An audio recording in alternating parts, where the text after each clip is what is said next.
ചെമ്പനിപ്പൂ സീരിയലിൻ്റെ വരാനിരിക്കുന്ന ഒരു എപ്പിസോഡ് റിവ്യൂ വിശേഷങ്ങളിലേക്ക് എല്ലാവർക്കും സ്വാഗതം. കഴിഞ്ഞ എപ്പിസോഡിൻ്റെ വിശേഷങ്ങൾ കേൾക്കാത്തവർ ആരെങ്കിലും ഉണ്ടെന്നുണ്ടെങ്കിൽ അതിൻ്റെ ലിങ്ക് ഞാൻ ഐക്കാട്ടിലും അതുപോലെ പിൻ കമൻറ്റായിട്ട് കൊടുത്തേക്കാം കേട്ടോ.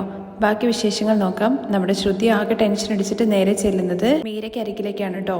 ശ്രുതിയുടെ അടുത്ത് ചോദിക്കുന്നുണ്ട്, നീ ഇനിയും എത്ര നേരമാണ് കരഞ്ഞുകൊണ്ടിരിക്കുന്നത്? ശ്രുതി ഇനിയെങ്കിലും നല്ലൊരു ജോലിക്ക് പോകുന്നു എന്നുള്ളൊരു വിശ്വാസത്തിലായിരുന്നു ഞാനുണ്ടായിരുന്നത്. എന്നാൽ അവൻ എന്നെ തന്നെ കബളിപ്പിച്ചില്ലേ? ഓരോ ദിവസം ജോലിക്കാന്ന് പറഞ്ഞു പോയിട്ട് പാർക്കിലിരുന്ന് കബളിപ്പിക്കല്ലേ ചെയ്തത്?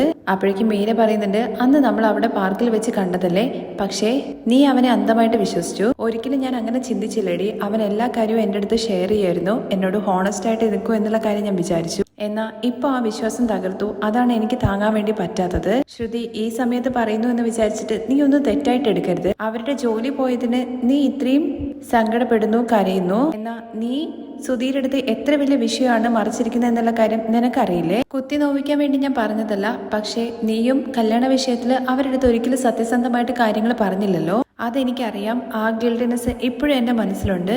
പക്ഷേ അവൻ എന്നോട് സത്യസന്ധമായിട്ട് ഇരിക്കണം എന്നുള്ള കാര്യം ഞാൻ വിചാരിച്ചത് തെറ്റല്ലല്ലോ. സ്റ്റാർട്ടിങ്ങിൽ തന്നെ എനിക്ക് സുധിയുടെ ക്യാരക്ടർ ഇഷ്ടപ്പെട്ടത്. അവൻ ഓണസ്റ്റ് ആണെന്നും എൻ്റെ ലൈഫിൽ അവൻ സെറ്റാകും എന്നുള്ളൊരു വിശ്വാസത്തോട് കൂടിയിട്ടാണ് ഞാൻ കല്യാണം കഴിച്ചത്. എന്നാൽ കല്യാണത്തിന് ശേഷം ഞാൻ സുധിയെ വല്ലാതെ സ്നേഹിച്ചു. അവനില്ലാതെ എനിക്ക് ലൈഫില്ല എന്നുള്ളൊരു അവസ്ഥയിലേക്ക് ഞാൻ വന്നു. എൻ്റെ ലൈഫ് തന്നെ അവനാണെന്ന് വിചാരിച്ച് ഞാൻ നടന്നു. എന്നാൽ അവൻ എന്നോട് തന്നെ ഇത്രയും വലിയൊരു കള്ളം പറഞ്ഞു. ശരിയടി, ഒരുപക്ഷെ അവൻ ജോലി പോയ കാര്യം വീട്ടിലറിഞ്ഞു കഴിഞ്ഞാൽ അത് പറഞ്ഞ് ചീത്ത വിളിക്കുന്ന വിചാരിച്ചിട്ടായിരിക്കും മറിച്ചത്. ആയിക്കോട്ടെ, പക്ഷെ എൻ്റെ അടുത്തെങ്കിലും അവൻ ആ കാര്യം പറയായിരുന്നല്ലോ. അവന് ജോലിയില്ല എന്ന് പറയുന്നത് എനിക്ക് അത്ര വലിയ കാര്യമൊന്നുമല്ല. എന്നാൽ എന്നെയും കബളിപ്പിക്കണമെന്ന് അവന് തോന്നിയില്ലേ? ചെറിയ വയസ്സിലെ എൻ്റെ ലൈഫ് തൊലച്ച് ഒരു വയസ്സായവന്റെ കൂടെ ജീവിക്കേണ്ടി വന്നു എനിക്ക്. എന്നാൽ ഇപ്പോഴാണ് എനിക്ക് ഇഷ്ടപ്പെട്ട ഒരു ലൈഫ് സന്തോഷത്തോടു കൂടി ജീവിക്കാൻ തുടങ്ങിയെന്ന് വിചാരിച്ച്. എന്നാൽ ഇപ്പോൾ ഇവനും എന്നെ കബളിപ്പിച്ചു. ഇതിനപ്പുറം ഞാൻ എങ്ങനെ സുധിയെ വിശ്വസിക്കുക? എനിക്കൊരു ഇൻസെക്യൂരിറ്റി എന്നെ ഫീൽ ചെയ്താൻ തുടങ്ങി എൻ്റെ ഉള്ളില്. ഇനി ഞാൻ അവൻ എന്ത് പറയുന്ന സമയത്തും അവൻ സത്യമാണോ പറയുന്നത് കള്ളാണോ പറയുന്നത് എന്നുള്ളൊരു മനസ്സിൽ എപ്പോഴും എനിക്ക് ഉണ്ടാവുമല്ലോ. ശ്രുതി, നീ പറഞ്ഞ കള്ളത്തരങ്ങൾക്ക് മുമ്പിൽ ഇതൊന്നും ഒന്നുമല്ല. ഇപ്പൊ നീ എന്തിനത് ഇത്രയും വലിയൊരു കാര്യമൊക്കെ എടുക്കുന്നത്? നാളെ നിന്നെ കുറിച്ചുള്ള സത്യങ്ങള് ശ്രുതി മനസ്സിലാക്കി കഴിഞ്ഞു കഴിഞ്ഞാൽ അവൻ എങ്ങനെ റിയാക്ട് ചെയ്യാന്നുള്ള കാര്യം നീ ചിന്തിച്ചിട്ടുണ്ടോ? ഇപ്പോ നീ പറയുന്ന കാര്യമൊക്കെ അവൻ നിന്റെ അടുത്ത് തിരിച്ചു പറയില്ലേ? എല്ലാം അറിയുന്ന സമയത്ത് അറിഞ്ഞോട്ടെ, പക്ഷെ അവന്റെ കൂടെ സന്തോഷമായിട്ട് ജീവിക്കണം എന്ന് വിചാരിച്ചിട്ടല്ലേ ഞാൻ ഇത്രയും കള്ളം പറഞ്ഞത്. എന്നാൽ ഇപ്പോ അവൻ തന്നെ എന്നെ ചീറ്റ് ചെയ്യാൻ വേണ്ടി തുടങ്ങിക്കഴിഞ്ഞാൽ പിന്നെ ഞാൻ എങ്ങനെ ലൈഫ് മുന്നോട്ട് കൊണ്ടുപോവാം? വീട്ടില് എല്ലാവരുടെ മുമ്പിൽ വെച്ചിട്ട് ഞാൻ എന്തോരം അപമാനിക്കപ്പെട്ടു എന്നുള്ള കാര്യം അറിയോ? ആ സച്ചിയാണെങ്കിൽ കൈകൊട്ടി ചിരിച്ചു. നീ എന്തിനാ അവനെ കുറിച്ചൊക്കെ പറയുന്നത്? നീ തിരിച്ച് അവന് നന്നായിട്ട് കൊടുക്കേണ്ടതല്ലേ? എനിക്ക് തിരിച്ച് എന്ത് പറയാൻ വേണ്ടി പറ്റും? തെറ്റെല്ലാം സുധിയുടെ പേരിലല്ലേ ഉള്ളത്. വീട്ടില് രേവതിക്ക് ഒരു വിലയുമില്ല. അവളുടെ ഭർത്താവാണെന്നുണ്ടെങ്കിൽ മുഴുകുടിയനും. ഇപ്പോ സുധിയാണെന്നുണ്ടെങ്കിൽ കള്ളം പറഞ്ഞിട്ട് എല്ലാവരെയും കബളിപ്പിച്ചു. അത് എന്നെയും ബാധിക്കില്ലേ? ഇനി സുധിക്ക് ആ വീട്ടിൽ എന്ത് മര്യാദ കിട്ടുക? എനിക്ക് ആ വീട്ടിൽ നിൽക്കുന്നത് എനിക്ക് ഇഷ്ടമല്ല. ഇതുകൊണ്ടാണ് ഞാൻ പറഞ്ഞത് ആരംഭത്തിലെ അവനെയും കൂട്ടി തനിയെ എവിടെയെങ്കിലും പോയി താമസിക്കാൻ വേണ്ടിയിട്ട്. പക്ഷെ നീ കേട്ടോ, അതിനാണോട് ഞാൻ ഇത്രയും കഷ്ടപ്പെട്ടത്? ഒരു വലിയ കുടുംബത്തിൽ ജീവിക്കണം എന്നല്ല ഞാൻ ആഗ്രഹിച്ചത്. സുധിക്ക് വേണ്ടിയിട്ടാണ് സച്ചിയെ പോലെ ഒരുത്തൻ അവിടെ ഉണ്ടായിട്ടും സഹിച്ചു നടന്നത്. ആ കുടിക്കുന്നവൻ ഇപ്പൊ എന്നെ നോക്കിയിട്ട് കളിയാക്കി ചിരിക്കുന്നു. ആ ഒരു അവസ്ഥയിലേക്ക് സുധി എന്നെ കൊണ്ടുപോയി വിട്ടു. രേവതിയാണെങ്കിൽ എന്നെ കളിയാക്കുന്ന രീതി നോക്കുന്നു. ഇപ്പോ പുതിയതായിട്ട് വന്നിരിക്കുന്ന ആ പെണ്ണ് എന്ത് മര്യാദ എനിക്ക് തരുക? ഇപ്പൊ എനിക്ക് ആരുടെ മുഖത്ത് നോക്കാനുള്ള ധൈര്യമില്ല.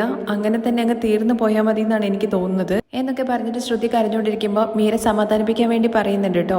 അവിടുത്തെ ഇളയ മോനാണെന്നുണ്ടെങ്കിൽ ഒരു പെണ്ണിനെയും കൂട്ടിക്കൊണ്ട് ഓടിപ്പോയില്ലേ വീട്ടിൽ നിന്ന്, ആരോടും പറയാതെ. എന്നിട്ടെന്താ, അവൻ അത്ര വലിയ തെറ്റ് ചെയ്തിട്ടും വീട്ടിൽ ചേർത്തില്ല തിരിച്ച്. അതുപോലെ തന്നെ ഇപ്പൊ സുധിക്ക് ഒരു ജോലി കിട്ടിയാൽ തീരുന്ന പ്രശ്നം മാത്രമേ ഉള്ളൂ. നീ ഇങ്ങനെ ടെൻഷൻ അടിക്കേണ്ട കാര്യമൊന്നുമില്ല. ഞാൻ എന്തായാലും ചായ ഉണ്ടാക്കി കൊണ്ടുവരാം. ഇനിയിപ്പോ അടുത്ത് എന്താ ചെയ്യാൻ വേണ്ടി പറ്റുക എന്നുള്ള കാര്യം ചിന്തിക്കാന്ന് പറയാണ്. അങ്ങനെ മീര ചായ ഉണ്ടാക്കിയിട്ട് കൊണ്ടുവരാണ് കേട്ടോ. അപ്പോഴേക്കും ശ്രുതിയെ അവിടെ കാണുന്നില്ല. അവിടെ മൊത്തം നോക്കുന്നുണ്ട്. അത് കഴിഞ്ഞ് ഫോണിലേക്ക് വിളിച്ച് നോക്കുമ്പോൾ ശ്രുതിയുടെ ഫോൺ സ്വിച്ച് ഓഫ് ആണ്. ഇവളിപ്പോൾ എവിടെ പോയി എന്നുള്ള കാര്യം ആലോചിച്ചിട്ട് ആകെ മീര ടെൻഷൻ അടിക്കുകയാണ്. പിന്നെ മീര നേരെ വിളിക്കുന്നത് ശ്രുതിയുടെ ഫോണിലേക്കാണ് കേട്ടോ. എന്നിട്ട് ശ്രുതി ഇവിടെ എന്നെ കാണാൻ വേണ്ടി വന്നിരുന്നു എന്നും നിങ്ങൾ ചെയ്ത കാര്യങ്ങളെക്കുറിച്ചൊക്കെ പറഞ്ഞു. നിങ്ങൾ എന്താ ഇങ്ങനെയൊക്കെ ചെയ്തത്? നിങ്ങളെ എത്ര വിശ്വസിച്ചിട്ടാണ് കൊണ്ടു നടന്നത്? എന്നിട്ട് അവളെ തന്നെ നിങ്ങൾ ഇങ്ങനെയൊക്കെ ചെയ്ത് ചതിച്ചില്ലേ? ഇല്ല മീര, എന്റെ സിറ്റുവേഷൻ അങ്ങനെയാണെന്ന് ശ്രുതി പറയുമ്പോൾ ചുമ്മാ ഓരോ കാരണം പറയണ്ട. നിങ്ങൾക്ക് ആദ്യം മുതലേ ജോലിക്ക് പോകാൻ വേണ്ടിയിട്ട് നല്ല മടിയാണ്. കല്യാണത്തിന് മുമ്പ് തന്നെ ഞാൻ ശ്രുതിയുടെ അടുത്ത് പറഞ്ഞതാണ് ആലോചിച്ചിട്ട് മതി എന്നുള്ള കാര്യം. എന്നാൽ അവൾ തന്നെയാണ് പറഞ്ഞത് എന്താണെന്നുണ്ടെങ്കിലും ഞാൻ ശ്രുതിയെ നോക്കുമെന്ന്. എന്നിട്ട് അവള് കല്യാണം കഴിച്ചു, അതിനിപ്പോ അവള് അനുഭവിച്ചുകൊണ്ടിരിക്കുകയല്ലേ. നീ ഒരു കാര്യം ചെയ്യും, അവൾക്ക് ഫോൺ കൊടുക്കും, ഞാൻ അവളുടെ അടുത്ത് സംസാരിക്കാന്ന് ശ്രുതി പറയുമ്പോൾ അവൾ ഇവിടെ ഇല്ല. അവൾ എന്നെ കാണാൻ വേണ്ടി വന്നു, ഒരുപാട് കരഞ്ഞു, സങ്കടമൊക്കെ പറഞ്ഞു. ഞാൻ പോയിട്ട് കോഫി ഉണ്ടാക്കി തിരിച്ചു വരുമ്പോഴേക്കും അവൾ ഇവിടെ കാണാനില്ല. കോൾ ചെയ്തപ്പോൾ സ്വിച്ച് ഓഫ് എന്നാണ് പറയുന്നത്. അപ്പോൾ എവിടെ പോയി ശ്രുതി എന്നുള്ള കാര്യം ചോദിക്കുമ്പോൾ അത് തന്നെയാണ് എനിക്കും അറിയാത്തത്. വീട്ടിലേക്ക് വന്നിട്ടില്ല എന്നുള്ള കാര്യം നിങ്ങളും പറയുന്നു. അവള് ഭയങ്കര സങ്കടത്തോടു കൂടിയാണ് സംസാരിച്ചത്. അവൾ എങ്ങോട്ടാ പോയെന്ന് അറിയില്ലല്ലോ. നിങ്ങളൊക്കെ വിശ്വസിച്ചിട്ട് അങ്ങോട്ട് കയറി വന്ന് അവളെ പറയണം വെക്കി ഫോൺ എന്ന് പറഞ്ഞിട്ട് മീര ചൂടായിട്ട് ഫോൺ വെക്കുകയാണേ. ഫോൺ വെച്ച ഉടനെ തന്നെ ശ്രുതി നേരെ ചെന്നിട്ട് ചന്ദ്രപതിയുടെ അടുത്ത് വിവരം പറയുകയാണേ. അവൾ എങ്ങോട്ടാ പോയതെന്നുള്ള കാര്യം അറിയില്ല. ഇവിടുന്ന് നേരെ ചെന്നത് മീരക്കരികിലേക്കാണ്. അവിടെ ചെന്നിട്ട് സങ്കടമൊക്കെ പറഞ്ഞ് ഒരുപാട് കരഞ്ഞു. എന്നാൽ അവൾ കോഫി ഉണ്ടാക്കി വരുന്ന സമയം കൊണ്ട് അവൾ പറയാതെ എങ്ങോട്ടേക്ക് പോയി. അയ്യോ എനിക്ക് പേടിയാവുന്നുണ്ട്, എന്റെ മരുമോൾ എവിടെ പോയിടാന്നുള്ള കാര്യം ചോദിക്കുമ്പോൾ അറിയില്ല അമ്മേ, കോൾ ചെയ്യുന്ന സമയത്ത് സ്വിച്ച് ഓഫ് ആണ്. മീരയുടെ അടുത്ത് ഒരുപാട് സങ്കടത്തിലാണ് സംസാരിച്ചത്, വീട്ടിലേക്ക് വന്നില്ല, അവൾ എവിടെ പോയെന്നുള്ള കാര്യം അറിയില്ലല്ലോ അമ്മേ. ഇത് കേട്ടുകൊണ്ട് നമ്മുടെ സച്ചിയും അതുപോലെ തന്നെ രവിയോടെ ഇരിക്കുന്നുണ്ട്. സച്ചി അവിടെ ഇരിക്കുന്നത് കാണുമ്പോഴേക്കും ശ്രുതിക്കാകെ ദേഷ്യം വരികയും എല്ലാം ഇവൻ കാരനാണ്, ഇവന്റെ സംസാരം കൊണ്ടാണ് അവൾ ഇവിടെ നിന്ന് ഇറങ്ങിപ്പോയത്, എല്ലാം നീ കാരണമാണ്, ശ്രുതിക്ക് എന്തെങ്കിലും സംഭവിച്ചു കഴിഞ്ഞാൽ നിന്നെ ഞാൻ ചുമ്മാ വിടില്ല എന്നുള്ള കാര്യം പറഞ്ഞിട്ട് സച്ചിയുടെ കോളറിന് കയറി പിടിക്കുകയാണേ. അപ്പൊ സച്ചി പറയുന്നുണ്ട് കള്ളം പറഞ്ഞിട്ട് കബളിപ്പിച്ചത് നീ, എന്നിട്ട് ഇപ്പൊ നീ എന്റെ ഷർട്ട് കെട്ടിപ്പിടിക്കുന്നു, അടിച്ച് ഞാൻ കൊല്ലും, മര്യാദയ്ക്ക് കൈയെടുക്കടാ എന്ന് പറഞ്ഞിട്ട് കൈയെടുക്കാനല്ലേ പറഞ്ഞെന്ന് പറഞ്ഞിട്ട് വീണ്ടും ശ്രുതിയുടെ ഷർട്ടിനും കയറി പിടിക്കുകയാണ് കേട്ടോ സച്ചി. അങ്ങനെ എല്ലാവരും കൂടി ചേർന്നിട്ട് രണ്ടുപേരും പിടിച്ചു മാറ്റുകയാണ്. എന്തിനാണ് ഇപ്പൊ ഇങ്ങനെയൊക്കെ ചെയ്യുന്നതെന്നുള്ള കാര്യം രവി ചോദിക്കുമ്പോൾ ഇവന്റെ തോന്നിവാസം കൊണ്ട് ഇവന്റെ ഭാര്യ ഇറങ്ങിപ്പോയതിന് ഞാൻ എന്ത് ചെയ്യാനാണ് അച്ഛന്ന് സച്ചി ചോദിക്കുമ്പോൾ നീ സംസാരിച്ച രീതി കൊണ്ടാണ് അവള് പോയത്. അപ്പോഴേക്കും ചന്ദ്രമതിയും പറയുന്നുണ്ട് കണ്ടല്ലോ ഇവൻ കാരണം എന്തൊക്കെയാ നടക്കുന്നത് എന്നുള്ള കാര്യം, ഇങ്ങനെ ആവുമെന്ന് വിചാരിച്ചിട്ടാണ് ഞാൻ തന്നെ മറിച്ച് പിടിച്ചത്. ഇപ്പൊ കണ്ടില്ലേ ശ്രുതി എങ്ങോട്ടോ കാണാതെ പോയി, എല്ലാം ചെയ്തു വെച്ചിട്ട് കുറച്ചു പോലും സങ്കടം തോന്നാണ്ട് അവൻ നിൽക്കുന്നത് കണ്ടില്ല എന്നുള്ള കാര്യം പറയുമ്പോൾ ഇതിപ്പോ നല്ല കഥയായി. അവന്റെ ഭാര്യയെ കാണാത്തതിന് ഞാൻ എന്തിനാ വെറുതെ സങ്കടപ്പെടുന്നത്? രേവതി, നിന്നെ കാണാതെ പോയി കഴിഞ്ഞാൽ ഞാൻ സങ്കടപ്പെടും, പക്ഷെ കണ്ടവന്റെ ഒക്കെ ഭാര്യ പോയതിന് ഞാൻ എന്തിനാ സങ്കടപ്പെടുന്നത്? അപ്പോഴേക്കും ശ്രീകാന്ത് പറയുന്നുണ്ട് എന്തിനാ സച്ചേട്ടൻ ഇങ്ങനെയൊക്കെ സംസാരിക്കുന്നത്? ചേച്ചിയുടെ അടുത്ത് ഓവറായിട്ട് സച്ചേട്ടന് സംസാരിച്ചു, ഇവൻ ചെയ്തതൊന്നും നിങ്ങൾക്ക് തെറ്റായി തോന്നില്ല, എന്നാൽ ഞാൻ പറഞ്ഞത് മാത്രം തെറ്റല്ലെന്ന് സച്ചി ചോദിക്കുമ്പോൾ അപ്പോഴേക്ക് വർഷ പറയുന്നുണ്ട് ഇവർ ജോലിക്ക് പോയിട്ടില്ല എന്നുണ്ടെങ്കിൽ അവരുടെ പ്രശ്നം, അത് ശ്രുതിയും അതുപോലെ സുധേട്ടനും കൂടി സംസാരിച്ച് തീർത്തോളൂ, അതിനിടയിൽ നിങ്ങൾ എന്തിനാ കയറുന്നത്? നോർമലി നിങ്ങൾക്ക് സെൻസ് ഇല്ലാതെ സംസാരിക്കാൻ അറിയുള്ളൂ, ഇന്നാണെങ്കിൽ കുറച്ച് ഓവറായിട്ട് സംസാരിച്ചു. അപ്പോഴേക്കും സച്ചി ചോദിക്കുന്നുണ്ട് രവീന്റെ അടുത്ത് എന്താ അച്ഛാ ഇത് ഓരോരുത്തരും എന്നെ കുറ്റം പറയുന്നത്? അപ്പോഴേക്കും ഛത്രപതി പറയുന്നുണ്ട് എല്ലാത്തിനും നീയാണടാ കാരണം എന്ന് വർഷയെ ഏറ്റുപിടിക്കുകയാണ്. കറക്റ്റ് ആന്റി, എല്ലാവരുടെ മുമ്പിൽ വെച്ചിട്ട് ഇൻസൾട്ടിംഗ് ആയിട്ട് സംസാരിക്കുന്നതാണ് തെറ്റ്. നിന്റെ അടുത്ത് ആരെങ്കിലും ചോദിച്ചോ, നിന്റെ ഭാര്യയുടെ അടുത്ത് വായടച്ച് നിൽക്കാൻ വേണ്ടി പറയടാന്ന് ശ്രീകാന്തിന്റെ അടുത്ത് പറയണേ. അവള് കറക്റ്റ് ആയിട്ട് തന്നെയാ പറഞ്ഞത്, സുധിയേട്ടൻ ചെയ്തത് തെറ്റല്ലെന്ന് ഞാൻ പറഞ്ഞില്ല, എന്നാൽ ഇത് ഇത്രയും വലിയ വിഷയമാക്കാൻ പാടില്ലായിരുന്നു എന്നുള്ള കാര്യം പറയുമ്പോൾ അത് ശരിയാ, നീ ആ കന്നഡക്കാരനെ സപ്പോർട്ട് ചെയ്തിട്ടല്ലേ പറയൂ, ആളാളെ എന്നെ കുറ്റം പറയുന്നത് എന്തിനാ? ഞാനെന്താ ഇവനെ പോലെ ജോലിക്ക് പോവാതാണ്ടോ നടക്കുന്നത്? എടാ ഞാൻ നയിച്ച് ജീവിക്കുന്നവനാണ്. അപ്പോഴേക്ക് രവി പറയുന്നുണ്ട് എടാ സച്ചി, പറയുന്നത് ആരും തെറ്റാന്ന് പറയുന്നില്ല, പക്ഷെ ചില കാര്യങ്ങൾ പറയുന്ന സ്ഥലമുണ്ട്. നീ തനിയെ എന്റെ അടുത്ത് വന്ന് പറഞ്ഞിട്ടുണ്ടായിരുന്നെങ്കിൽ ഞാൻ ശ്രുതിയും വിളിച്ചിട്ട് എന്താ കാര്യം എന്ന് ചോദിക്കുമായിരുന്നു. എല്ലാവരുടെ മുമ്പിൽ വെച്ചിട്ട് ഇങ്ങനെ സംസാരിച്ചു കഴിഞ്ഞാൽ ആ പെണ്ണിന് അപമാനമായിട്ടല്ലേ തോന്നുക? ആ പെണ്ണിന്റെ ഭർത്താവ് ശരിയില്ല എന്നുള്ളതിന് ഞാൻ എന്ത് ചെയ്യാനാണ്? അപ്പോഴേക്കും ചന്ദ്രവതി പറയുന്നുണ്ട് ഈ കുത്ത് ഇന്നും നല്ല തുടങ്ങിയതാണോ?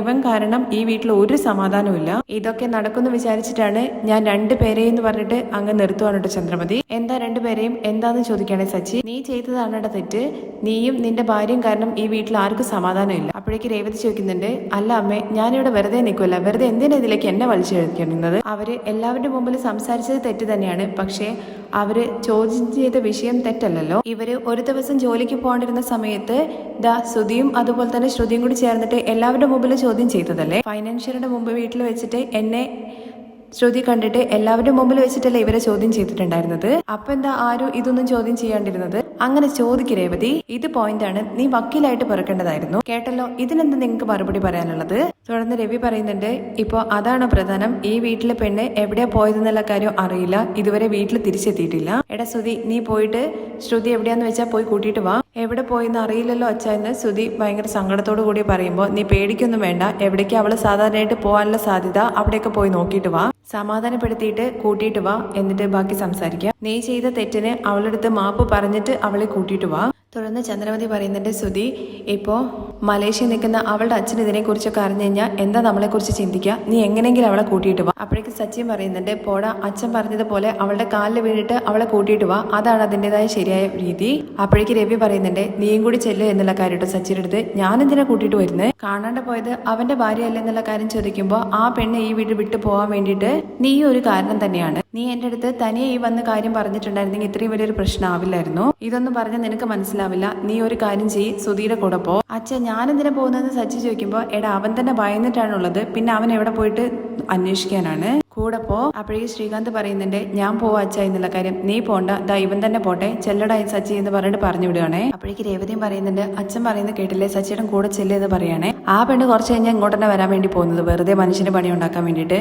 വാടാ പോയി നോക്കാൻ എന്ന് പറഞ്ഞിട്ട് സുധിയെ വിളിക്കാൻ കേട്ടോ. എന്നിട്ട് സച്ചി മുന്നേ അങ്ങ് പോകുന്നുണ്ട്. അപ്പോഴേക്കും ചന്ദ്രമതി സുധിയെ ആശ്വസിപ്പിക്കുന്ന രീതി പറയുന്നുണ്ട് കേട്ടോ. എടാ നീ ഭയപ്പെടുന്നു വേണ്ട, അവൾ എവിടേക്കാ പോകാൻ ഇടയുള്ളത് അവിടേക്ക് പോയിട്ട് നോക്ക്, അവൾ അവിടെ ഉണ്ടാകുമെന്ന് പറഞ്ഞിട്ട് ആശ്വസിപ്പിച്ച് വിടുകയാണ് കേട്ടോ. അങ്ങനെ സച്ചിയും സുധിയും കൂടി ചേർന്നിട്ട് ശ്രുതിയെ തപ്പാൻ വേണ്ടിയിട്ട് ഇറങ്ങിയിട്ടുണ്ട് കേട്ടോ. കാറിൽ പോയിക്കൊണ്ടിരിക്കുന്ന സമയത്ത് സുധിയാണെന്നുണ്ടെങ്കിൽ ഫോണിൽ വിളിച്ചുകൊണ്ടിരിക്കുകയാണ്. അവളുടെ ഫോണ് ഇപ്പോഴും സ്വിച്ച് ഓഫ് ആണല്ലോ എന്നുള്ള കാര്യം സുധി പറയുമ്പോൾ ഓഫാക്കി വെച്ച ഫോൺ നീ ഇങ്ങനെ വിളിച്ചെന്ന് വെച്ചിട്ട് അവൾ ഓണാക്കാനൊന്നും പോകുന്നില്ല. ആദ്യം നീ നിന്റെ ഫോൺ ഓഫാക്കി വെക്ക്. അപ്പോഴേക്കും സച്ചിയുടെ ഫോണ് ബെല്ലടിക്കുന്നുണ്ട്. അയ്യോ ദേ ശ്രുതി വിളിക്കുന്നു പറഞ്ഞിട്ട് തട്ടിപ്പടഞ്ഞ് എടുക്കാൻ വേണ്ടി പോകുമ്പോഴേ അത് എൻ്റെ ഫോണാണെന്ന് പറയാണ്. ആ കോള് വേറെ ഒന്നുമല്ല, ഒരു ഓട്ടം, കുറച്ച് ലോങ് ഓട്ടത്തിന് വേണ്ടിയിട്ട് സച്ചിയെ ഒരാൾ വിളിച്ചതാണ് കേട്ടോ. അയ്യോ സാർ ഇപ്പോൾ വരാൻ വേണ്ടി പറ്റില്ലല്ലോ, സാറിൻ്റെ കൂടെ വന്നായിരുന്നെങ്കിൽ കുറച്ച് കാശ് കിട്ടിയേനെ, പക്ഷെ എന്ത് ചെയ്യാനാ സാർ, ഭാര്യയെ കാണാണ്ട് പോയെന്ന് പറയണേ. അയ്യോ സച്ചിയുടെ ഭാര്യയെ കാണാനില്ലേ എന്നുള്ള രീതി ചോദിച്ച രീതിയാണേ. പക്ഷേ സാർ എൻ്റെ ഭാര്യയല്ല, എൻ്റെ ചേട്ടൻ്റെ ഭാര്യയെ കാണാതെ പോയത്, എന്ത് ചെയ്യാനാ, അച്ഛൻ പറഞ്ഞു കൂടെ പോകാൻ വേണ്ടിയിട്ട്. എന്തായാലും സാർ വേറെ ആരെങ്കിലും നോക്കിക്കോ എന്ന് പറഞ്ഞിട്ട് ഫോൺ വെക്കുകയാണേ. ഫോൺ വെച്ചതിന് ശേഷം സുധി ഇങ്ങനെ സച്ചിയെ ഇങ്ങനെ നോക്കിക്കൊണ്ടിരിക്കുമ്പോൾ എന്താടാ നിനക്ക് ടെൻഷൻ ആവുന്നുണ്ടോ, ഞാനൊരു പാട്ട് പാടട്ടെ എന്നൊക്കെ പറഞ്ഞിട്ട് ദേഷ്യം പിടിപ്പിക്കുന്ന രീതിയിൽ പാട്ടൊക്കെ പാടുകയാണ് കേട്ടോ. അവള് പോയല്ലോ എന്നുള്ള രീതിയിലൊക്കെ. എടാ നീ മിണ്ടാതിരിക്കില്ലടാ, ചെയ്യേണ്ടതെല്ലാം ചെയ്തിട്ട് നീ വീണ്ടും എന്നെ ദേഷ്യം പിടിപ്പിക്കുകയാണോ? എടാ ഞാൻ എന്താണ് ചെയ്തതെന്നുള്ള കാര്യം സച്ചി ചോദിക്കുമ്പോൾ നീ കാരണമാണ് ഇപ്പോൾ ശ്രുതി എവിടെയാന്നുള്ള കാര്യം അറിയാത്തത്. നീ മര്യാദയ്ക്ക് ജോലിക്ക് പോവാതെ പാർക്കിലും പോയിട്ട് ഇരുന്ന് സൂചിച്ചിട്ട് വന്നു, ആ പെണ്ണ് കലിപ്പിലായി. എടാ ജോലിക്ക് പോവാത്ത ഒരു ഭർത്താവ് ഉണ്ടെന്ന് കരുതിയിട്ട് ഒരിക്കലും ഭാര്യ ദേഷ്യപ്പെടുകയൊന്നുമില്ല. പക്ഷേ ജോലിക്ക് പോവാ എന്നുള്ള പേരും പറഞ്ഞിട്ട് ദിവസവും കവളിപ്പിച്ച് കഴിഞ്ഞ് കഴിഞ്ഞിട്ടുണ്ടല്ലോ, അവരോട് ഒരു ഭാര്യയും ക്ഷമിക്കില്ല എന്ന് പറയണേ. അപ്പോഴേക്കും സുധി പറയുന്നുണ്ട് നിന്റെ അഡ്വൈസ് ഒന്നും എനിക്ക് വേണ്ട, നീ സംസാരിക്കാതെ വണ്ടി ഓടിക്കാൻ നോക്ക്. അങ്ങനെ ഫോൺ എടുത്തിട്ട് വീണ്ടും ശ്രുതിക്ക് തന്നെ വിളിച്ചുകൊണ്ടിരിക്കുകയാണ് കേട്ടോ. അപ്പോഴേക്കും സച്ചി പറയുന്നുണ്ട് എടാ അരപ്പിരി, നീയെ ശ്രുതിയെ ഇങ്ങനെ വിളിക്കേണ്ട നേരത്തുണ്ട് പാർലറിലേക്ക് വിളിച്ചിട്ട് കാര്യം അന്വേഷിക്കുക, അവൾ അവിടെ ഉണ്ടോന്ന്. വലിയ പഠിപ്പൊക്കെ പഠിച്ചിട്ടുണ്ട്, പക്ഷെ എവിടെ എന്താ ചെയ്യേണ്ടത് എങ്ങനെ ചെയ്യേണ്ടതെന്ന് ഒന്നും അറിയില്ല, പൊട്ടൻ എന്നൊക്കെ പറയാണേ. അങ്ങനെ അവിടുത്തെ ഒരാളെ വിളിക്കുന്നുണ്ട് കേട്ടോ. വിളിക്കുമ്പോൾ തന്നെ സച്ചി പറയുന്നുണ്ട് സ്പീക്കറിൽ ഇടാൻ വേണ്ടിയിട്ട്, കാരണം ഇവൻ വല്ല മണ്ടത്തരം വിളിച്ചിട്ടായിരിക്കും പറയുന്നുണ്ടാവുമല്ലോ, അതുകൊണ്ട് സച്ചിക്ക് സംസാരിക്കുക എന്നുള്ള രീതിയിലാണ്. അങ്ങനെ ശ്രുതി അവിടെ ഉണ്ടോ എന്നുള്ള കാര്യം ചോദിക്കുമ്പോൾ പാർലറിൽ 1 അവർ മുമ്പ് വന്നിട്ടുണ്ടായിരുന്നു, കളക്ഷൻ ആയിട്ടുള്ള ഒരു 3000 റുപ്പീസ് എടുത്തിട്ട് പോയി എന്ന് പറയാണേ. അല്ലടാ കളക്ഷനൊക്കെ എടുത്തോണ്ട് പോകുന്നത് നിന്റെ പണിയല്ലേ, ഇപ്പൊ ആ പെണ്ണ് അത് ചെയ്യാൻ തുടങ്ങിയെന്ന് സച്ചി ചോദിക്കുന്നുണ്ട്. ഇത് കേൾക്കുമ്പോൾ ശ്രുതി പറയുന്നുണ്ട് മിണ്ടാതിരിടാ എന്ന്. പാർലർ ഇന്ന് ക്ലോസ് ചെയ്യാനും നാളെ ഓപ്പൺ ചെയ്യാന്ന് പറഞ്ഞിട്ടാണ് പോയത്. എങ്ങോട്ടാ പോയത് എന്നുള്ള കാര്യം അറിയില്ല, പക്ഷേ ഒരു ബസ് ഏജൻസിക്ക് കോൾ ചെയ്തിട്ട് ശ്രുതിയുടെ നാട്ടിലുള്ള ആ സ്ഥലത്തിന്റെ പേര് പറഞ്ഞിട്ട് അങ്ങോട്ട് എപ്പോഴാ ബസ് ഉള്ളതെന്നുള്ള കാര്യം അന്വേഷിച്ചു എന്നുള്ള കാര്യം പറയാണേ. എന്ത് പറ്റി സാർ എന്നുള്ള കാര്യം ചോദിക്കുമ്പോഴേക്കും സച്ചി പറയുന്നുണ്ട് അതൊന്നുമില്ല, ഇവന്റെ ഭാര്യ ഇവനെ വിട്ട് ഓടി എന്ന് പറഞ്ഞ് തുടങ്ങുമ്പോഴേക്കും ഫോൺ കട്ട് ചെയ്യാനായിട്ട് ശ്രുതി നീ ചുമ്മാതിരിക്കടാ, ഇവളെന്തിനാ ആ നാട്ടിലേക്ക് പോയതെന്നുള്ള കാര്യം സച്ചി ചോദിക്കുന്നുണ്ട്. എനിക്കറിയില്ല എന്ന് ശ്രുതി പറയുമ്പോ നിനക്ക് വല്ലതും അറിയായിരുന്നെങ്കിൽ നീ ഒരിക്കലും പാർക്കിൽ പോയിട്ട് കിടന്ന് ഉറങ്ങില്ലായിരുന്നല്ലോ. തുടർന്ന് സച്ചിയുടെ ഫോണിലേക്ക് രേവതി വിളിക്കുന്നുണ്ട്. എന്നിട്ട് ശ്രുതിയെ കിട്ടിയോ എന്നുള്ള കാര്യത്തെക്കുറിച്ച് ചോദിക്കുകയാണ്. ഇല്ല, ഞങ്ങൾ തെരഞ്ഞുകൊണ്ടിരിക്കുകയാണ്, ഞങ്ങൾ പാർലറിലേക്ക് വിളിച്ചപ്പോൾ കളക്ഷൻ പൈസയൊക്കെ എടുത്തിട്ട് അവള് നാട്ടിലേക്ക് പോയി എന്നുള്ള കാര്യം പറയണേ. ആ നാടിന്റെ പേര് കേൾക്കുമ്പോഴേക്കും സച്ചിയേട്ട അത് നമ്മുടെ ആദ്യം താമസിക്കുന്ന ആ നാടല്ലേ? അതെ അവിടെ തന്നെയാണ്. എന്നിട്ട് നിങ്ങൾ അവിടേക്ക് നോക്കാൻ വേണ്ടി പോകണമെന്നുള്ള കാര്യം ചോദിക്കുമ്പോൾ ഞാൻ അങ്ങോട്ട് കാറിനൊന്നും പോകുന്നൊന്നുമില്ല, ഇവനെ ബസ് കയറ്റി വിടും എന്നുള്ള കാര്യം പറയണേ. അയ്യോ സച്ചിയേട്ടാ അങ്ങനെ ചെയ്യരുത്, അച്ഛനല്ലേ പറഞ്ഞത് ശ്രുതിയെ പോയിട്ട് കണ്ടുപിടിച്ചിട്ട് കൂട്ടിയിട്ട് വരാൻ വേണ്ടിയിട്ട്, അതുകൊണ്ട് അവരുടെ കൂടെ പോകാൻ വേണ്ടി പറയാണ്, അല്ലെങ്കിൽ അത് വലിയ പ്രശ്നമായിട്ട് മാറുന്നൊക്കെ പറയുമ്പോൾ ഇത് വല്ലാതെ കഷ്ടം തന്നെയാണല്ലോ. ഇവന്റെ ഭാര്യയെ കാണാതായതിന് ഇപ്പൊ എല്ലാവരും കൂടി ചേർന്നിട്ട് എന്നെയാണല്ലോ ടെൻഷൻ അടിപ്പിക്കുന്നത്. അങ്ങനെയാണെങ്കിൽ ഒരു കാര്യം ചെയ്യ്, ഡീസൽ അടിക്കാൻ വേണ്ടിയിട്ട് പണം വേണം, കബോർഡിനകത്തുണ്ട്, നീ ആ പൈസ എടുത്തിട്ട് ഞങ്ങളുടെ കൂടെ വാ, നമുക്ക് ഒരുമിച്ച് പോയി നോക്കാം. അങ്ങനെ എങ്ങോട്ടാ വരേണ്ടതെന്നുള്ള കാര്യം സച്ചി രേവതിയുടെ അടുത്ത് പറയാണ്. ശരി ഞാൻ വരാം എന്ന് പറഞ്ഞിട്ട് രേവതി ഫോൺ വെക്കുകയാണ്. അങ്ങനെ ഫോൺ വെച്ചതിന് ശേഷം സച്ചി പറയുന്നുണ്ട് എന്ത് ചെയ്യാനാ, എന്റെ ഒരു ദിവസം പോയി, സ്വന്തം ഭാര്യയെ നീ നല്ലപോലെ നോക്കിയായിരുന്നെങ്കിൽ ഇന്ന് ഇപ്പൊ എനിക്ക് പണിയുണ്ടാവില്ലായിരുന്നു എന്ന് പറയണേ. അപ്പോഴേക്കും ശ്രുതിക്ക് ദേഷ്യം വരുന്നുണ്ട്. എടാ നീ വണ്ടി നിർത്തണം, വണ്ടി നിർത്തി എന്ന് പറഞ്ഞിട്ട് വണ്ടി നിർത്തിക്കുകയാണ്. എന്തിനാടാ, കാറിന് ചാടി ഇറങ്ങി പോകാൻ വേണ്ടിയിട്ടാണോ? നിന്റെ പോക്കറ്റിൽ ഒരു 10 രൂപയെങ്കിലും ഉണ്ടെന്ന് നോക്കടാ, നീ എങ്ങനെ പിന്നെ അവളെ പോയി തപ്പാൻ വേണ്ടി പോകുന്നത്? മിണ്ടാതെ വണ്ടിയിലിരിക്കടാ. അങ്ങനെ ശ്രുതിയാണെന്നുണ്ടെങ്കിൽ ചെറിയ പിള്ളേര് അമ്മയുടെ അടുത്ത് കംപ്ലൈന്റ് പറയാൻ വിളിക്കുന്ന പോലെ വിളിക്കുകയാണ്. ഫോൺ എടുത്ത ഉടനെ തന്നെ ചന്ദ്രമതി ചോദിക്കുന്നുണ്ട് എടാ ശ്രുതിയെ കണ്ടോ എന്നുള്ള കാര്യം. ഇല്ല അമ്മേ, ഞങ്ങൾ തേറിക്കൊണ്ടിരിക്കുകയാണ്. ഇവിടെ അടുത്ത് എവിടെയെങ്കിലും അവരുടെ സ്വന്തക്കാരെങ്കിലും ഉണ്ടോ, അവരുടെ വീട്ടിലേക്ക് പോയി കാണുമോ അറിയില്ല അമ്മേ. പക്ഷെ പാർലറിൽ പോയിട്ട് അവൾ അവിടുന്ന് വേറെ എങ്ങോട്ടോ പോയി. അവള് നാട്ടിലേക്ക് പോയി എന്നുള്ള കാര്യം അറിയാൻ വേണ്ടി സാധിച്ചത് ആ നാടിന്റെ പേര് പറയുന്ന സമയത്ത് അത് എവിടെയുള്ളതെന്നുള്ള കാര്യം ചോദിക്കണേ. അതൊന്നും അറിയില്ല അമ്മേ. എവിടെയാണെന്നുണ്ടെങ്കിലും പോയിട്ട് കണ്ടുപിടിച്ചിട്ട് കൊണ്ടുപോടാ. തുടർന്ന് ശ്രുതി ചോദിക്കുന്നുണ്ട്, അമ്മേ എന്തിനാ ഈ സച്ചി എന്റെ കൂടെ വിട്ടത്? ഞാൻ തനിയെ പോവില്ലായിരുന്നോ? എന്താടാന്നുള്ള കാര്യം ചോദിക്കുന്ന സമയത്ത് അമ്മ അവൻ എന്നെ ഇൻസൾട്ട് ചെയ്തുകൊണ്ടിട്ടാണ് വരുന്നത്. ശ്രുതി ഞാൻ കാരണമാണ് പോയതെന്നും അവളെ ഒരിക്കലും കിട്ടില്ല എന്നുള്ള കാര്യമൊക്കെ പറഞ്ഞിട്ട് എന്നെ ഭയപ്പെടുത്തിക്കൊണ്ടിരിക്കുകയാണ്. എടാ അവൻ എന്താ ആദ്യമായിട്ടാണോ സംസാരിക്കുന്നത്? ഇപ്പൊ നമുക്ക് അവനെ ആവശ്യമുണ്ട്. നീ ഒറ്റയ്ക്ക് പോയിട്ട് എവിടെ തേടാനാ? അവന് 4 ആൾക്കാരെയും 4 ഇടവും അറിയാം. അതുകൊണ്ട് അവൻ എല്ലായിടത്തും പോയി അന്വേഷിച്ചോളും. ഇപ്പൊ നീ മിണ്ടാതെ അവന്റെ കൂടെ പോവാൻ നോക്ക്. എന്തായാലും നമുക്ക് ശ്രുതിയെ കിട്ടേ പറ്റുള്ളൂ. അതുവരെ എല്ലാം ഒന്ന് പുറത്തുതാക്ക്. അത് കഴിഞ്ഞിട്ട് നമുക്ക് നോക്കാം. ശരി അമ്മ എന്ന് പറയുന്നുണ്ട്. എന്തെങ്കിലും വിവരം കിട്ടിക്കഴിഞ്ഞാൽ ഉടനെ തന്നെ എന്നെ വിളിക്കണമെന്ന് പറഞ്ഞിട്ടാണ് ചന്ദ്രമതി ഫോൺ വെക്കുന്നത്. ഫോൺ വെച്ചതിന് ശേഷം സച്ചി ചോദിക്കുന്നുണ്ട് കേട്ടോ, എടാ നിനക്ക് വേണ്ടിയിട്ട് നിന്റെ കൂടെ ഞാൻ വരുന്നു, എന്നാ നീ എന്നെ കുറ്റം അമ്മയെ വിളിച്ച് പറയുന്നു അല്ലേ? ഇത് നിനക്കൊരു ശീലമായല്ലേ? ചെറുപ്പം മുതലേ എന്റെ മേല് പഴിയിടുന്നതാണല്ലോ നിനക്ക് ഇഷ്ടം. ഇങ്ങനെ ചെയ്തിട്ടാണല്ലോ നീ എന്റെ ജീവിതം തന്നെ ഇല്ലാതാക്കിയത്. പോകുന്ന വഴി ഒരു അക്ഷരം മിണ്ടാതിരുന്നോണം, ഇല്ലെങ്കിൽ ഞാൻ ഈ കാർ എവിടെയെങ്കിലും കൊണ്ടുപോയിട്ട് ഇടിക്കും. ഇത് കേൾക്കുമ്പോഴേക്കും ശ്രുതി ആകെ തലയ്ക്ക് കൈവച്ചിരിക്കുകയാണ് കേട്ടോ. തുടർന്ന് രേവതി അപ്പോഴേക്കും പറഞ്ഞ സ്ഥലത്ത് എത്തിയിട്ടുണ്ട് കേട്ടോ. സച്ചി കാർ കൊണ്ടേ നിർത്തുകയാണ്. നീ കുറെ നേരമായോ രേവതി വന്നിട്ട് എന്നുള്ള കാര്യം ചോദിക്കുമ്പോൾ ഇല്ല, ഞാൻ ഇപ്പോൾ വന്നതേ ഉള്ളൂ. കാശ് എടുത്തോ എന്നുള്ള കാര്യം ചോദിക്കുമ്പോൾ ദാ എന്ന് പറഞ്ഞിട്ട് കാശൊക്കെ കൊടുക്കുന്നുണ്ട്. അങ്ങനെ കയറിയെന്ന് പറയണേ. രേവതി നേരെ പുറകിൽ ചെന്ന് ഇരിക്കാൻ വേണ്ടി പോവാണേ. അപ്പോഴേക്കും രേവതി നിക്ക് എടാ പിന്നെ പോയി ഇരിക്കടാ എന്ന് പറഞ്ഞിട്ട് സച്ചി ശ്രുതിയെ പിന്നിലേക്ക് ഇരുത്തുകയാണ്. അയ്യോ വേണ്ട സച്ചിയേട്ടാ, ഞാൻ ഇവിടെ ഇരുന്നോളാന്ന് രേവതി പറയുമ്പോൾ അത് ശരിയാവില്ല. എടാ എന്റെ ഭാര്യയെ നീ പുറകിൽ അങ്ങ് ഇരുത്തിയിട്ട് നിലഞ്ഞ് മുമ്പിലിരിക്കണ്ട. എന്റെ ഭാര്യയെ എനിക്ക് നന്നായിട്ട് നോക്കാൻ അറിയാം. നീ ചെന്ന് പുറകിലിരിക്കും. ഇറങ്ങട എന്ന് പറഞ്ഞിട്ട് നിർബന്ധിച്ചിട്ട് ശ്രുതിയെ ഇറക്കിയിട്ട് പുറകിലിരുത്തുകയാണ്. എന്നിട്ട് രേവതി ഫ്രണ്ടിലും ഇരിക്കുന്നുണ്ട്. അങ്ങനെ അവർ പൊക്കോണ്ടിരിക്കുന്ന സമയത്ത് രേവതി പറയുന്നുണ്ട്, അച്ഛൻ പറഞ്ഞത് എങ്ങനെയെങ്കിലും ശ്രുതിയും കൂട്ടിയിട്ട് വീട്ടിലേക്ക് കൊണ്ടുവരണം എന്നുള്ള കാര്യമാണ്. ഇതെന്താ വല്ല പലചരക്ക് സാധനം മറ്റാണോ കടയിൽ നിന്ന് മേടിച്ചുകൊണ്ട് കൊടുക്കാൻ വേണ്ടിയിട്ട്? ഇനി ഒരു പക്ഷേ ശ്രുതി തിരിച്ച് മലേഷ്യക്ക് പോയി കാണോ എന്നുള്ള കാര്യം രേവതി ചോദിക്കുമ്പോൾ എടാ ഇനി അങ്ങനെ എങ്ങാനും പോയി കാണുമെന്ന് സച്ചി ചോദിക്കുന്നുണ്ട്. ഇല്ല, അങ്ങനെ ഒറ്റ ദിവസം കൊണ്ടൊന്നും അങ്ങനെ പോകാൻ വേണ്ടി പറ്റില്ല. ആവും ഇതെങ്കിലും നീ മനസ്സിലാക്കി വെച്ചിട്ടുണ്ടല്ലോ. ഇനിയിപ്പോ അങ്ങനെ അവള് മലേഷ്യക്ക് പോയാലും നിനക്ക് അങ്ങോട്ട് പോകാൻ വേണ്ടി പറ്റില്ലല്ലോ. നിന്റെ കയ്യിൽ എവിടെയാ കാശ്? അല്ല ഇനിയിപ്പോ അവര് പറഞ്ഞതുപോലെ ആ നാട്ടിലേക്ക് പോയി കാണോ എന്നുള്ള കാര്യം രേവതി ചോദിക്കുമ്പോ എന്തായാലും ബസ്സിന്റെ അവിടേക്ക് പോയിട്ട് അന്വേഷിക്കണം. അല്ല ഒരു പെണ്ണ് അടിയുണ്ടാക്കി കഴിഞ്ഞു കഴിഞ്ഞാൽ ഉടനെ തന്നെ അവര് നേരിട്ട് പോവുക അവളുടെ അമ്മയുടെ വീട്ടിലേക്കും. രേവതി നിനക്ക് വിഷമം എന്തെങ്കിലും തോന്നിയാൽ നീ നിന്റെ അമ്മയുടെ അടുത്തേക്കല്ലേ പോവുക? എല്ലാ പെൺകുട്ടികളും അവരുടെ അമ്മയുടെ വീട്ടിലേക്ക് തന്നെയാ പോവാന്ന് രേവതി പറയുന്നുണ്ട്. എന്നാ നിന്റെ ഭാര്യ എന്താടാ സംബന്ധമൊന്നുമില്ലാതെ ഈ നാട്ടിലേക്ക് പോയിക്കിരിക്കുന്നത്? അവിടെ അവളുടെ സ്വന്തക്കാരെങ്കിലും ഉണ്ടോ? അറിയില്ല എന്ന് ശ്രുതി പറയുമ്പോൾ വേറെ പിന്നെ എന്ത് മണ്ണാങ്കട്ടെ നിനക്ക് അറിയുന്നത്? പാർക്കിൽ പോയിട്ട് കിടന്ന് ഉറങ്ങാൻ മാത്രം അറിയാം. ഇങ്ങനെ പറയുകയാണെന്നുണ്ടെങ്കിൽ ഞാൻ ഇവിടെ എവിടെയെങ്കിലും ഇറങ്ങിപ്പോ, എന്നിട്ട് ഞാൻ തനിയെ പോയിക്കോളും. എങ്ങനെ നീ പോവാ? ഇവിടുന്ന് നടന്നിട്ട് പോവോ? നീ ഇവിടുന്ന് നടന്നു തുടങ്ങി കഴിഞ്ഞു കഴിഞ്ഞാൽ 1 വർഷം കഴിഞ്ഞിട്ട് അവിടെ എത്തുന്നുണ്ടാവുള്ളൂ. ഇങ്ങനെ ഓരോന്ന് പറയാതെ സച്ചിട്ടനൊന്നും ചുമ്മാ ഇരുന്നുള്ള കാര്യം പറയാണേ. അപ്പോ ആരാ കാർ ഓടിക്കുക? കാർ ഓടിച്ചാൽ മാത്രം മതി. എന്തൊക്കെയാണെന്നുണ്ടെങ്കിലും അവർക്ക് ഒരുപാട് ക്ലയൻസ് ഉണ്ടാവുമല്ലോ. വക്കീലിനെയൊക്കെ ചിലപ്പോൾ കാണാൻ വേണ്ടി പോയതായിരിക്കും എന്ന് പറയുമ്പോൾ രേവതി വയ്ക്കുന്നുണ്ട്, വക്കീലിന് എന്തിനാ കാണാൻ പോകുന്നത്? അതോ ഇവൻ ചെയ്ത പണിക്ക് ഇവന്റെ കൂടെ എങ്ങനെ ജീവിക്കാൻ വേണ്ടി പറ്റുക? ഡൈവോഴ്സ് ചെയ്യാൻ വേണ്ടി പോയതായിരിക്കും. എന്താ സച്ചിയുടെ ഇങ്ങനെയൊക്കെ പറയുന്നുള്ള കാര്യം ചോദിക്കുമ്പോൾ എല്ലാത്തിനും നമ്മൾ ഒരു മുൻകൂർ ജാമ്യം എടുക്കുന്നത് നല്ലതാണല്ലോ. ശ്രുതി നിനക്കറിയുന്ന ഏതെങ്കിലും വക്കീലുണ്ടെങ്കിൽ ഒന്ന് നോക്കി വെച്ചോ.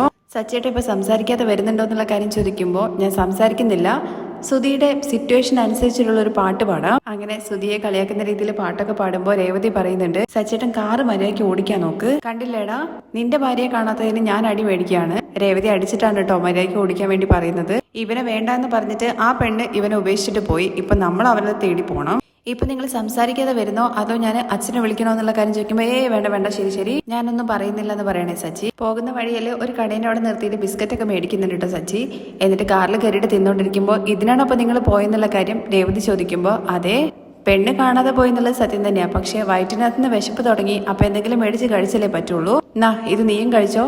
പിന്നെ സുധീരുടെ അടുത്തും പറയുന്നുണ്ട് നിനക്ക് വേണ്ടെന്ന് ചോദിക്കുമ്പോൾ വേണ്ടെന്ന് പറയാണേ. ഇനി പോകുന്ന വഴിയെ വെച്ചിട്ട് എവിടെയെങ്കിലും നിർത്തി വിശക്കുന്നുണ്ടെന്നൊക്കെ പറഞ്ഞു കഴിഞ്ഞാൽ ഞാൻ കാർ നിർത്തുമൊന്നുമില്ല. രേവതി ഇത് കഴിച്ചിട്ട് വെള്ളം കുടിച്ചോ.